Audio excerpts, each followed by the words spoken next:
আসসালামু আলাইকুম ওয়া রাহমাতুল্লাহি ওয়া বারাকাতুহু। সম্মানিত দেশবাসী, আমি cancer specialist doctor S M Sarwar. আপনাদেরকে বলবো যে সারা ওয়ার্ল্ডের যত ক্যান্সার স্পেশালিস্ট আছেন, প্রত্যেক ডাক্তারের একই বক্তব্য, ক্যান্সার হলো একটি মরণ ব্যাধি। ক্যান্সার হলে আনসার নেই, ক্যান্সার মানে নো আনসার। আমাদের হবিগঞ্জের গর্ব, আমাদের বাংলাদেশেরই অহংকার বলা যায়।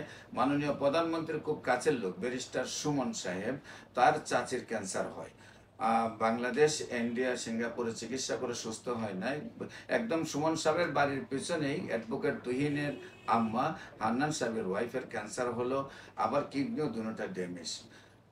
ডাক্তাররা বলেন যে হয়তো আর ৩-৪ দিন বাঁচবেন, তাকে বাড়িতে নিয়ে যান। তারপর আল্লাহর অশেষ রহমতে আমি চিকিৎসা করেছি এবং আজকে দীর্ঘ ২ যুগ ধরে উনি ভালো আছেন। বিশেষ করে আপনাদেরকে বলবো, এই আমাদের ব্যারিস্টার সুমনের বাড়ির পাশে হান্নান মিয়া, তার ওয়াইফের ক্যান্সার ছিল, আমি চিকিৎসা করছি, সুস্থ হয়েছে। তার বাড়ির পাশে আবার পাশের বাড়ি আপনার সোনারঘাট বাগবাড়ি সিদ্দিক মিয়ার ওয়াইফ, যিনি সমিলের মালিক, তার ওয়াইফের ক্যান্সার হলো, আমি চিকিৎসা করছি, সুস্থ হয়েছে। এবং এর পাশের বাড়ি আবার ক্যান্সার হলো, তারও চিকিৎসা করতে সুস্থ হয়েছে।